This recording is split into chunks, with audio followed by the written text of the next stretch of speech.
Hola, muy buenas noches. Hoy es 11 de julio del año 2025. Quien les habla el profesor Paul Héctor Sierra, profesor de Análisis Numérico y Programación Numérica del Instituto Universitario Politécnico Santiago Marín, Extensión Maracay. Y el día de hoy vamos a estar abordando el tema de métodos de diferenciación e integración numérica. En este sentido, vamos a estar explorando los métodos de diferenciación para el cálculo de la divergencia, el rotacional y el gradiente. De igual manera vamos a estar observando los métodos de aproximación por integración numérica de Newton y el trapecio. Sin más preámbulo, entonces vamos al desarrollo de la clase. Ok, los métodos de diferenciación e integración numérica son métodos que vamos a utilizar principalmente para el cálculo de magnitudes vectoriales. En este sentido, vamos a comenzar a trabajar con lo que llamamos el operador Nabla. Es un operador matemático que nos permite entonces a nosotros vectorizar una función matemática y expresar la misma entonces en función de un campo físico. Ello nos permite entonces establecer el significado físico de lo que es un gradiente en un campo escalar, el significado físico de la divergencia en el campo vectorial y el significado físico del rotacional en el campo vectorial. ¿Okay? Los métodos para el cálculo, en este caso, como les decía antes, vamos a estar utilizando el operador Nabla y podemos observar que en el caso del gradiente, el operador nos permite transformar un campo, una función escalar en una función vectorial, mientras que cuando trabajamos con los campos vectoriales, el operador nos va a permitir obtener un resultado de tipo escalar, ¿okay? Que es el caso de la divergencia y el rotacional, el cual vamos a estar viendo más adelante. En cuanto al operador Nabla, podemos ver que, como lo decía, es un operador vectorial, ¿okay? Que trabaja en función de los vectores unitarios I, J y K, recordando que el concepto de vector unitario es la mínima expresión que tiene un vector en relación a la unidad, ¿no? Y va a venir expresado como la sumatoria de la variación que va a presentar ese vector unitario con respecto a X, en el caso de la función, más la variación que va a presentar la función con respecto a Y, más la función que va a presentar, la variación que va a presentar la función con respecto a la variable Z, la cual va a estar asociada al vector unitario K.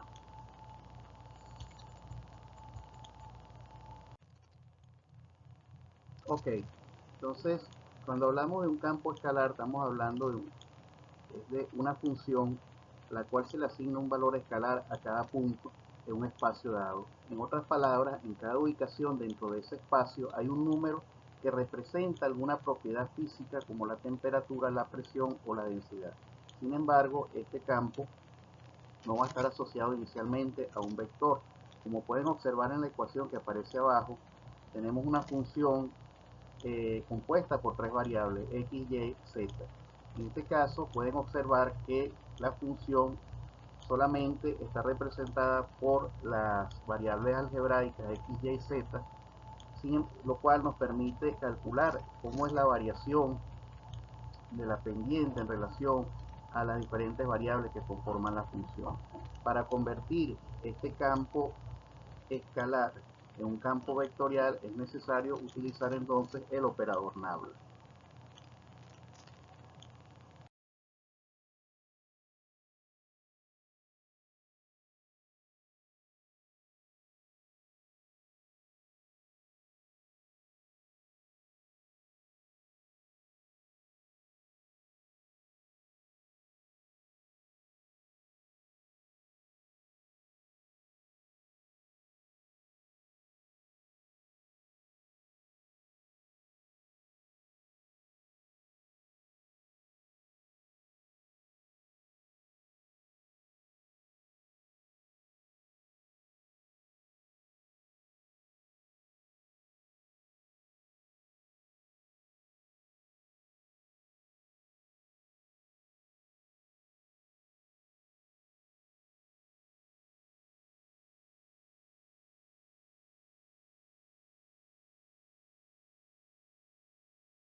Algunos ejemplos de campo escalar que podemos mencionar se encuentran en el campo de temperatura, donde se asigna un valor de temperatura a cada punto en función del espacio, como en el caso o el ejemplo de una habitación o en la atmósfera. ¿Okay? Tenemos los campos de presión que son utilizados en fluidos, donde cada punto tiene un valor de presión asociado, como es el caso del aire en la atmósfera o el agua en un cuerpo líquido. Tenemos los campos de densidad, que representan la densidad de un material o sustancia en diferentes puntos con una distribución de la densidad, como es el caso del aire o del agua.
Otros ejemplos que podemos nombrar o mencionar, mejor dicho, se encuentran el campo eléctrico.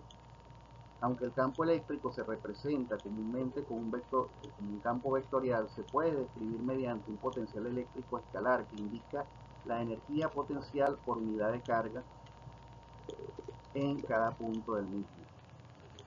También tenemos el campo gravitacional, similar al campo eléctrico, se puede representar mediante un potencial gravitacional que indica la energía potencial gravitacional por unidad de masa. Y otro ejemplo es el campo acústico, el cual representa la presión sonora en diferentes puntos del espacio y es fundamental para entender cómo se propagan las ondas sonoras.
Okay, como pueden observar en esta lámina, el ejemplo de la temperatura. La temperatura es una función vectorial, sin embargo, es expresada a través de un campo escalar. Okay. Eh, tenemos para nuestro ejemplo una función que viene dada por las variables de la función temperatura expresada a partir de las variables x, y y z. En este caso, como ejemplo, tenemos la función expresada a través de 3x cuadrado más 2y menos z, ¿okay? Lo cual es una función de tipo escalar. Sin embargo, esta función, una vez que se multiplica por el operador nabla, que es un operador vectorial, adquiere una conformación de campo vectorial, ¿okay? Que son las flechas verdes que vemos que indican cómo la temperatura se mueve de donde hay menor cantidad de calor hacia donde hay una mayor cantidad de calor.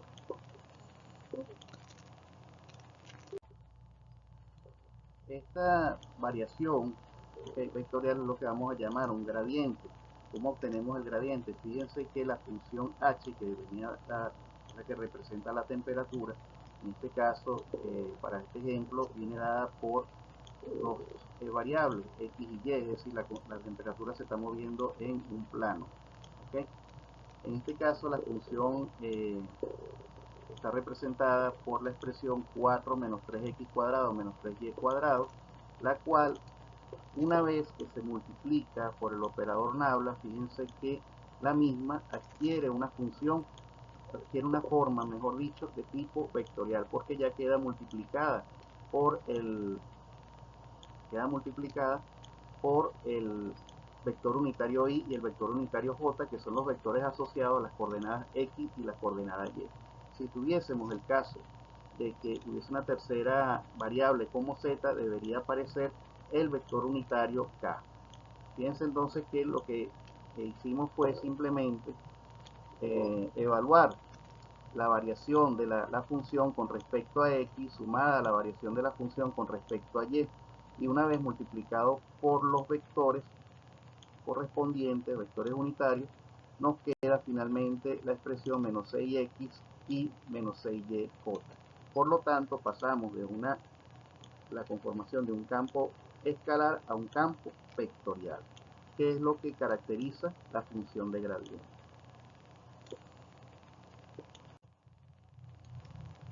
Ok, en este otro ejemplo del cálculo del gradiente nos dan también una función establecida por las variables x y y, donde tenemos que la función es igual a seno de x cuadrado y cuadrado menos el logaritmo de 2 sobre x menos y nos piden que la evaluemos en el punto 0, conformado por las coordenadas pi, medio y 1,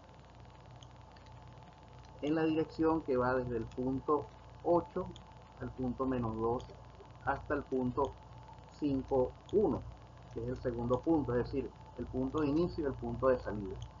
Ok, entonces lo que hacemos es aplicar en este caso, la fórmula de gradiente, donde tenemos el operador nabla multiplicado por una función escalar, como lo habíamos visto.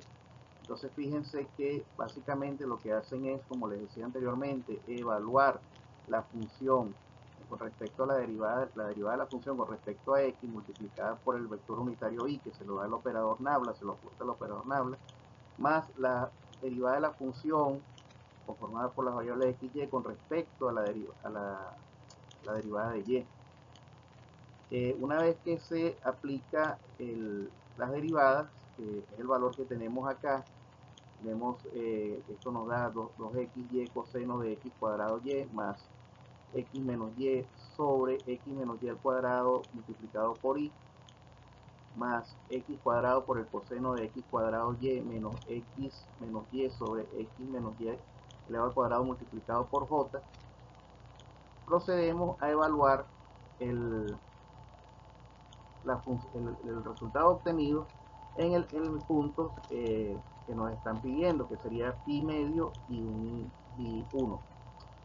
Y fíjense que al final obtenemos un resultado de tipo escalar, que es menos 0,70 y menos 3,679.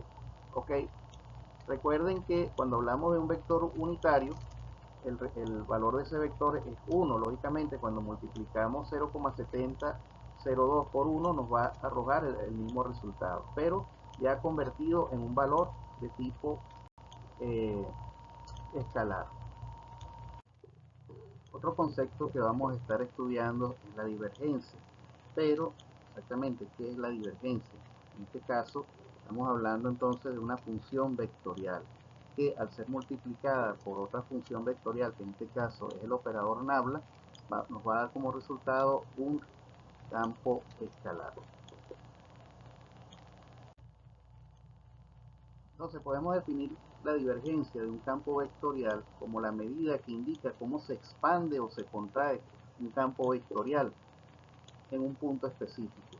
En términos más técnicos, la divergencia evalúa el flujo neto de un campo vectorial que sale de un punto en el espacio. Se utiliza comúnmente en física y matemática, especialmente en el estudio de campos eléctricos, magnéticos y fluidos. Matemáticamente, la divergencia se representa como el producto del operador nabla por una función, en este caso identificada acá como f, o sea, una función vectorial donde nabla es un operador de divergencia, se le llama operador de divergencia, y f es el campo vectorial. Si la divergencia de un punto es positiva, significa que hay más flujo saliendo del punto que entrando, lo que sugiere una fuente en ese punto específico que se está evaluando. Por otro lado, si la es negativa, hay más flujo entrando que saliendo, indicando lo que llamamos un sumidero. ¿Okay? En la gráfica que estamos observando, podemos ver cómo se expresa la divergencia a través de la multiplicación de operador nabla, que es un operador eh, relacionado al vector unitario, por, en este caso, un campo vectorial, obteniendo como resultado un campo escalar.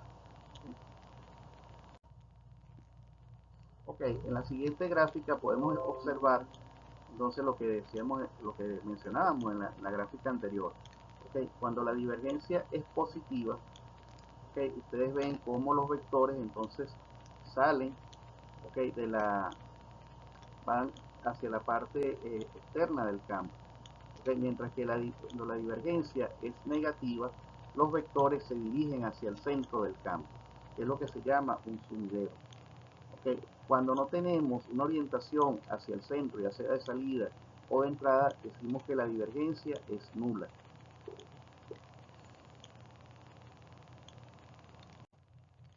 Ok, en este ejemplo podemos observar cómo tenemos diferentes casos de divergencia. Tenemos un caso de divergencia positiva y un caso de divergencia negativa. Y nos señalan que la función vectorial viene dada por 1 sobre pi multiplicado por el coseno de pi x menos 1 sobre pi multiplicado por el coseno de pi x. Cuando estas funciones son multiplicadas por el operador nabla y evaluadas en base a la variación con respecto a x y respecto a y, vemos cómo entonces, como les comentaba antes, partimos de un operador vectorial y llegamos a un resultado de tipo escalar. En este caso, el ejercicio nos pide, ¿verdad?, hallar la divergencia que existe del producto de la función a por el operador nabla, que a su vez multiplica la función θ. Okay, la función a viene dada por la expresión 2x a la 4 menos 3y por z más x por z al cuadrado, mientras que la función θ viene dada por 2z menos x al cubo por y. Okay, y nos piden que encontremos el resultado evaluando el punto 1 menos 1, 1. Fíjense que en este caso la función que está afectada por el operador nabla en este caso es θ, ¿okay?, la cual es la que es aplicada la norma del operador, y entonces, como lo vemos acá en el del lado izquierdo, vemos que lo que se hizo fue la respectiva diferenciación de cada una de las variables con respecto, o de la función θ con respecto a cada una de las variables. En este caso, lógicamente la variable, fíjense que aparecen las tres variables, por lo tanto se utiliza el vector unitario k. ¿Okay? Finalmente, pasamos a la parte derecha donde multiplicamos entonces la expresión A por el resultado obtenido de derivar θ con respecto, o la función θ con respecto a cada una de las variables, y finalmente hacemos la sustitución y fíjense que llegamos también a un resultado de tipo escalar. En este caso es igual a 5. El otro concepto que vamos a estar estudiando es el concepto de rotacional de un campo vectorial, lo cual es una medida que describe la tendencia de un campo vectorial a rotar o a girar alrededor de un punto en el espacio. Es especialmente útil en el estudio de campos como el campo eléctrico, el magnético y de los fluidos. Matemáticamente se expresa a través del producto cruz que existe entre el operador nabla y el vector o la función vectorial dada, donde nabla es el operador rotacional y f es el campo vectorial. El resultado del rotacional es otro campo vectorial que indica la dirección y la magnitud del giro en cada punto del campo original. En este caso,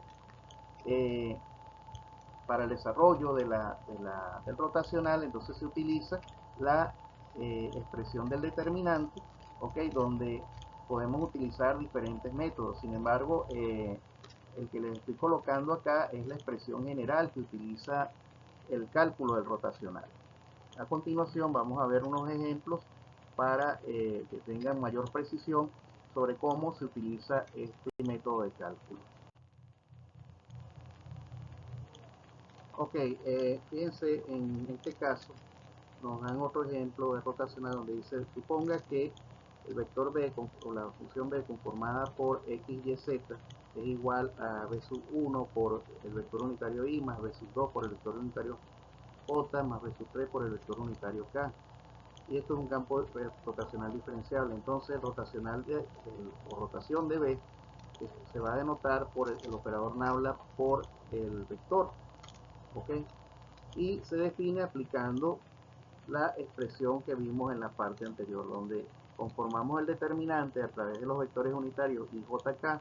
En el centro se establece el operador nabla, en este caso las variaciones de la función con respecto a la derivada de x, y, z, y en la última fila del determinante se establecen, en este caso, las unidades de la función vectorial, que serían b1, b2, b3, quedando en este caso, quedando así la expresión que vemos al final, que es la derivada de b3 con respecto a y menos la derivada de b2 con respecto a z multiplicado por el vector unitario y más la derivada de b1 con respecto a z menos la derivada de b3 con respecto a x multiplicado por el vector unitario j más la derivada del vector b2 con respecto a x menos la derivada del vector b1 con respecto a y por el vector unitario k. Ok, entonces en este primer ejemplo podemos observar que nos dan un campo de velocidades expresado a través de menos y, que es el vector unitario, más xj, que es el vector unitario también de y. Aplicando entonces el determinante, lo que hacemos es bloquear, ¿verdad? El vector que nos interesa, que en este caso es, como nos interesa calcular en base a i y j, hacemos el bloqueo con respecto a acá. ¿Okay? Recuerden que como es un producto cruz, si yo giro, voy a hacer el giro desde la posición y desde donde está el vector unitario y hacia donde está el vector unitario j, por la regla de la mano derecha nos va a dar siempre el vector resultante de manera perpendicular, que en este caso es k. ¿Okay?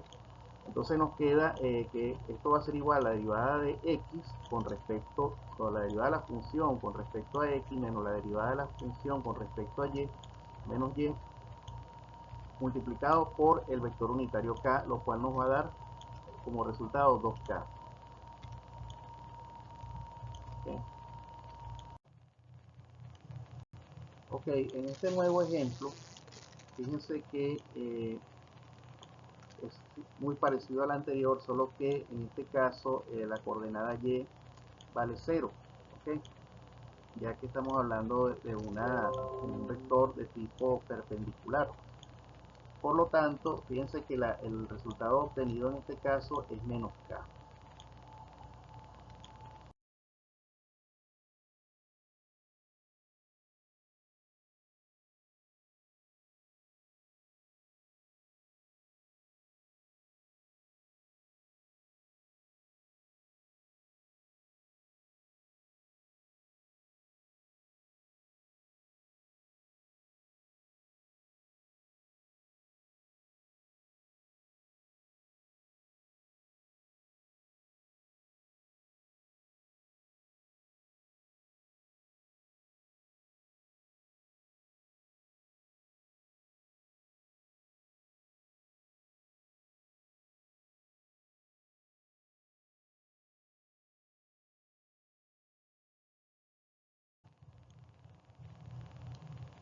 Ok, en este caso, fíjense, un nuevo ejemplo, para el caso de los rotacionales, nos dan la función, en este caso el campo vectorial, que es x cuadrado z cuadrado y menos 2y cuadrado por zj más x por y z k. Y nos piden que encontremos el rotacional y lo evaluemos en el punto 1 menos 1, 1. ¿Okay? En este caso, procedemos entonces a conformar el determinante, que sería en la primera fila estarían los vectores unitarios y jk, en la segunda fila estarían los componentes del operador nabla, que serían las derivadas de la función nabla con respecto a cada uno de los componentes de la función vectorial, que serían x, y, z, y finalmente tenemos los componentes de la función vectorial propiamente que nos dan al inicio.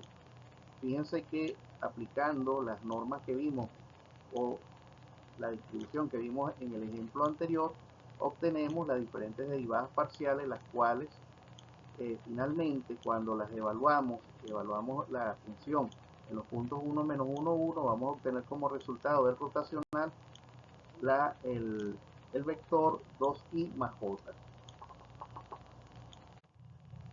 Ok, vamos a comenzar entonces a ver lo que serían los métodos de integración. En este caso vamos a estar, integración numérica, en este caso vamos a estar explorando lo que es la regla de Simpson y la regla del trapecio. ¿Okay? Estos son métodos que se utilizan a través del uso de las integrales cuando tenemos una integral o una función evaluada a través de una integral que no tiene su derivada directa. Podemos utilizar este método como un método de aproximación numérico para calcular el área bajo la curva que pueda estar describiendo el comportamiento de una determinada función.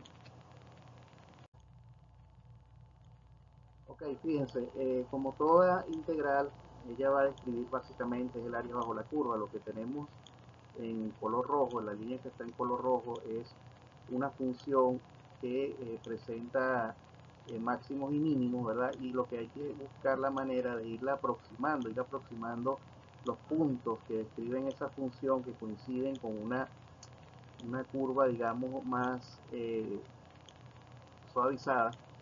Y al igual que cuando vimos en matemática 2 el método de Simpson, se aplica la misma metodología. Se toma el área bajo la curva y se divide en diferentes,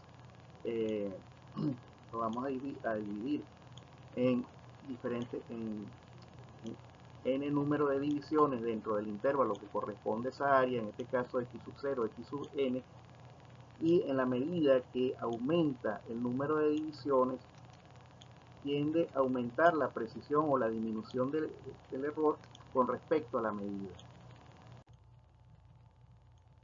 Por ende, el área bajo la curva vendrá dada por la sumatoria, como lo expresa aquí la fórmula, la sumatoria desde i igual 1 hasta n medio, es decir, viene dada por la sumatoria de las diferentes áreas que estamos ubicando a través de los puntos que describe la función y que se aproximan o coinciden. Fíjense que son puntos que coinciden la línea roja con la función descrita, okay, con la curva suavizada, terminando en n medio.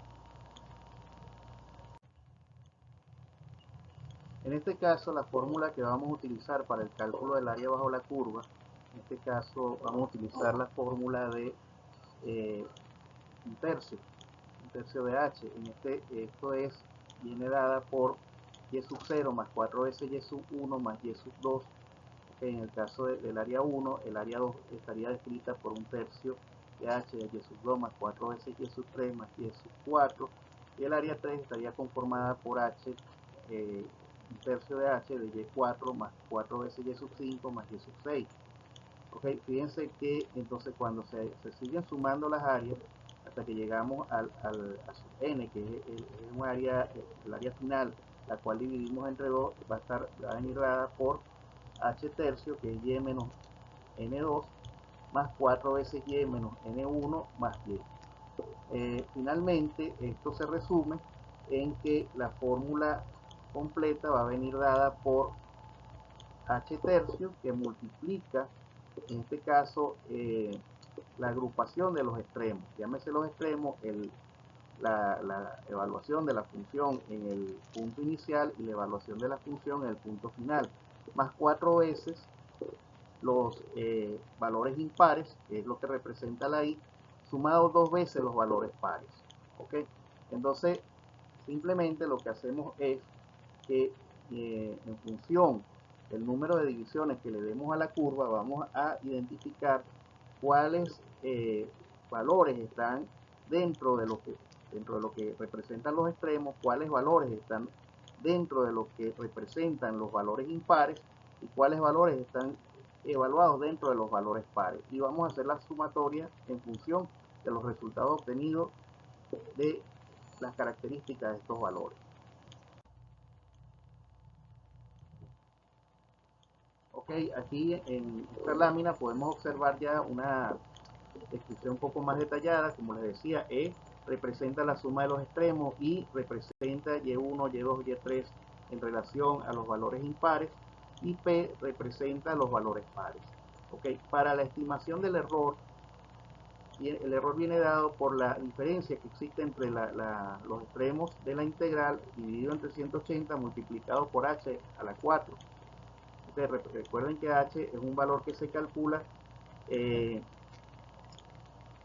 a través de la diferencia o la relación que existe entre la diferencia de los extremos a menos b dividido entre el número de divisiones que estamos asignando. Esto a su vez multiplicado por la cuarta derivada de la función dada. ¿Okay?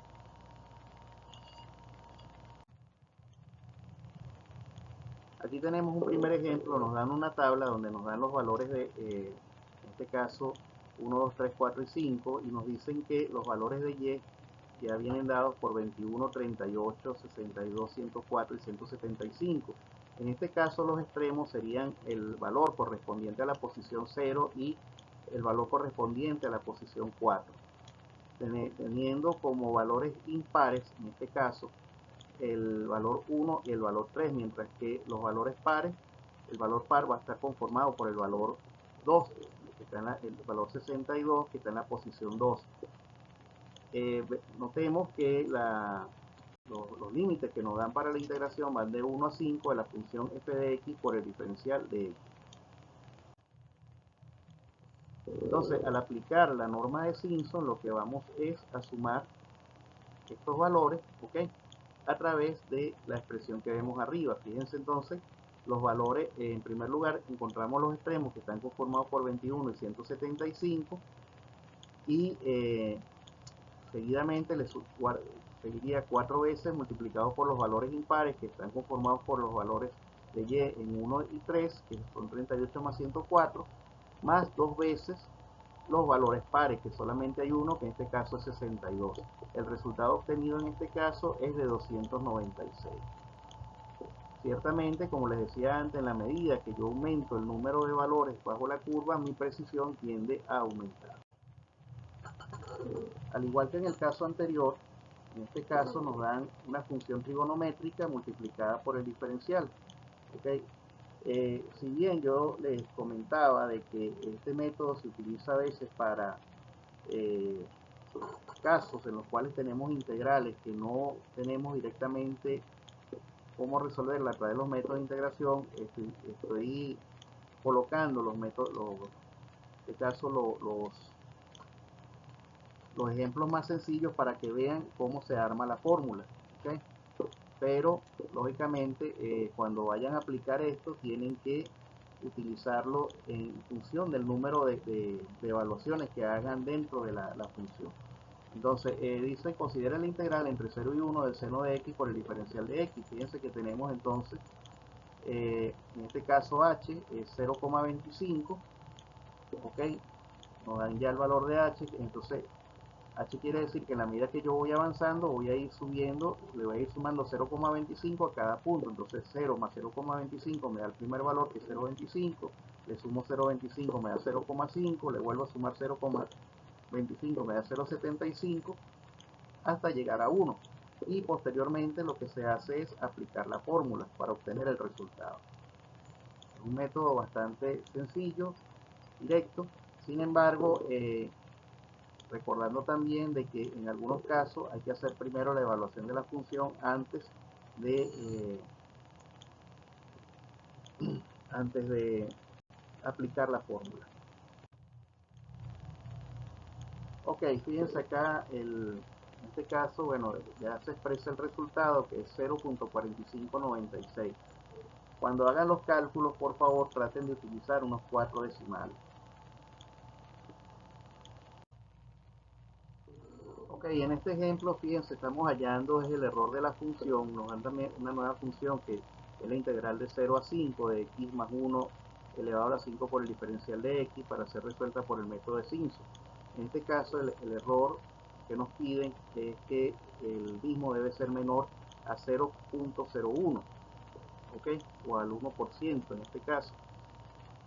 Como les decía antes, el error se calcula, primero tenemos que calcular hasta la cuarta derivada, ¿ok? Sacamos la cuarta derivada, que es f elevado a la 4, multiplicado, eso se multiplica por h, en este caso no nos lo están dando. Recuerden que h es el número, es la relación que existe entre los límites de integración y la cantidad de divisiones que yo utilizo para aumentar la precisión. Y aplicamos la fórmula que vemos arriba para calcular el error. Entonces 5 menos 0 me da 5 sobre 180, que es una constante, multiplicado por h a la 4 por el valor obtenido en la cuarta derivada, ¿okay? La cual es evaluada en 5 porque es el valor máximo que obtiene, que tiene el intervalo. Fíjense, esto tiene que ser menor a 0,01 para ser admisible el error. Entonces finalmente tenemos h a la cuarta, tenemos 0,005, la cual cuando sacamos la raíz cuarta de ese valor nos debe dar 0,1453.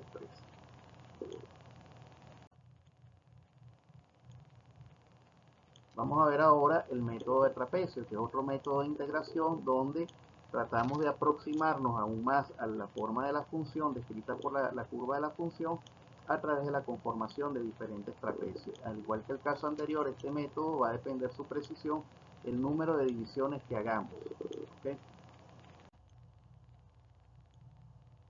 Entonces, como les comentaba anteriormente, de igual manera vamos a dividir el área bajo la curva, que va a estar contenida dentro de un intervalo A y un intervalo B, en n cantidad de áreas más pequeñas, pero fíjense que ahora hay una forma trapezoidal. ¿Por qué? Porque nos acercamos ya al, al, a, a la forma propiamente de la función, y esto lógicamente en la medida que yo voy generando una mayor cantidad de trapecios va a aumentar mi precisión. Ok, en este caso fíjense, la expresión que vamos a utilizar para el cálculo de la fórmula viene dada por la variación de x, que son los límites de integración de menos a dividido entre n, que a su vez se divide entre 2. Esto multiplicado por la función evaluada en el término inicial en este caso de la integral, que es el límite inferior, al cual se le suma el fxn, que es el límite superior, más la sumatoria de dos veces los valores intermedios de la función evaluada en los mismos.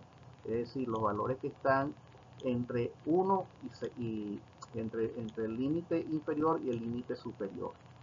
¿Okay? Estos valores vienen dados por X sub i, a los cuales le vamos a sumar a cada valor de A, es decir, el valor inicial, le vamos a sumar n veces la variación que estamos asignando en función de la cantidad de divisiones que hagamos del polígono el cual queremos aproximar a la curva de la función.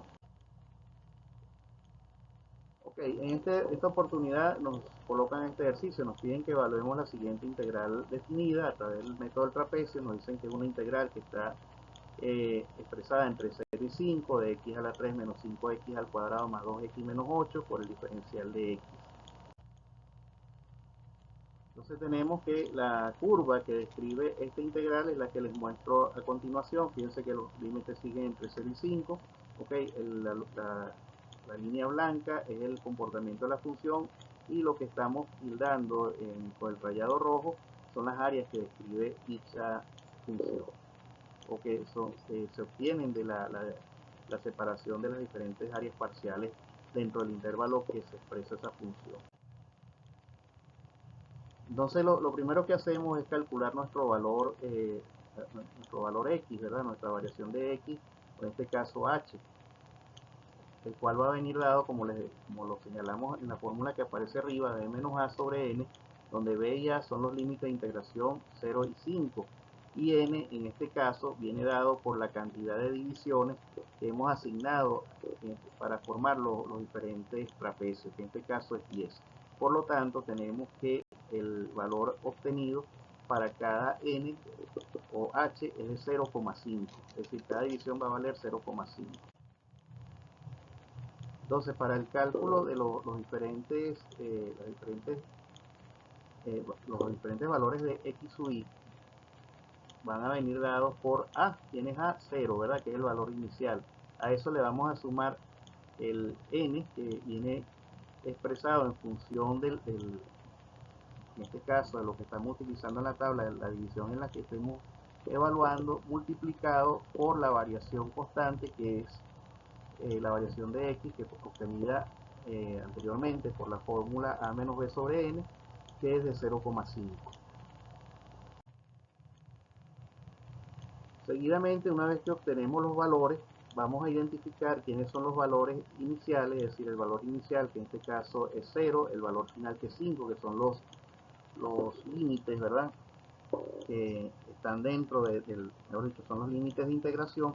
Y fíjense que me quedan valores intermedios que están entre 1 y 9, los cuales vamos a sustituir dentro de la fórmula que mostramos anteriormente, donde aparecía f de x sub 0, es decir, los valores los vamos a evaluar dentro de la función de f de x sub 0 hasta, de fx sub 1 hasta fx sub 9, los cuales van a ser una suma de 2 veces la función multiplicada, y esto a su vez se los vamos a sumar a los valores iniciales y el valor final.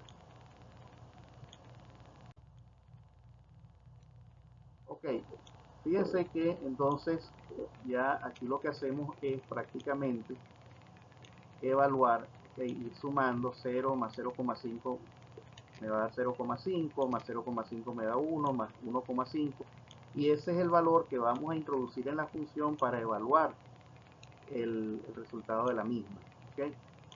Como lo señalo aquí en la tabla. Entonces ya esto que vemos acá es la tabla resumen con los resultados, donde podemos observar que los valores, el valor inicial me da 8 una vez evaluado en la función, y el valor final me va a dar 18, quedando la sumatoria de los valores centrales como 13,875. ¿Okay? Los cuales son los valores que vamos a utilizar para aplicar en la fórmula, obteniendo así un resultado final de 13,4375 unidades de H. Ok, una manera de determinar cuál es el grado del error también es cuando son integrales que las podemos resolver por los métodos tradicionales, es desarrollar la integral de forma analítica y evaluar el resultado de la misma, comparándolo con el resultado obtenido por el método del trapecio. En este caso desarrollamos la integral de forma analítica, como lo expresamos acá, ¿ok? Y finalmente evaluamos su resultado comparando con el resultado obtenido con el método del trapecio. Ok, una vez fíjense que el resultado obtenido a través del método analítico es de 12,9167, es un resultado aún más preciso, comparado con el resultado obtenido con el método del trapecio, que fue de 13,4375.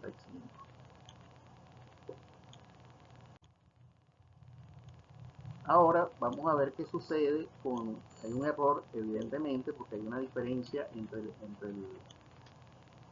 el resultado obtenido por el método analítico y el resultado obtenido por el método la aplicación del método del trapecio. Sin embargo, vamos a ver qué sucede ahora cuando aumentamos la cantidad de divisiones o la cantidad de trapecios a 20. En este caso, ya que n aumenta, el valor de la variación de x va a disminuir a 0,25. Okay, repetimos el procedimiento anterior, pero en este caso lo hacemos en relación a 20 divisiones, ¿no? Y de igual manera vamos a ordenar nuevamente la tabla con los resultados obtenidos y a sustituir en la fórmula del trapecio.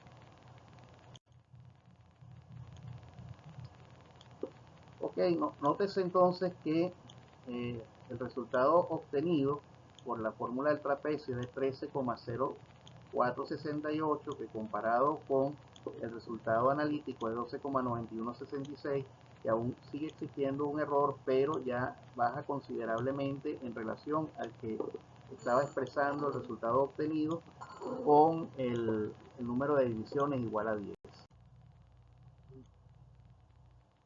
Y en este caso voy a colocar solamente el resultado, pero esto lo hice con la computadora y fíjense que ya baja, ok, considerablemente el error. Estamos hablando de 12,9121 que son obtenidos con 100 divisiones y 12,9166 que se obtiene a través del método analítico. Conclusión: en la medida que aumenta la cantidad de divisiones, el resultado tiende a ser más preciso porque lógicamente disminuimos la cantidad del error que se está cometiendo. Bueno, esto es lo que tenía para ustedes. Gracias por su atención. Voy a colocar entonces la evaluación que deben presentar como primera evaluación del tercer corte. En este caso no se va a evaluar la parte de diferenciación, eso lo vamos a evaluar para el siguiente examen, ok. Solamente voy a evaluar la parte de multiplicadores de Lagrange, la parte de la parte de diferencias divididas de Simpson y los métodos de integración. Bueno, muchas gracias por su atención. Voy a estar atento a sus dudas y comentarios a través de la plataforma Saya y a través de la mensajería de WhatsApp. Gracias. Habló para ustedes Paul Héctor Sierra. Hoy es 23 de enero del 2025.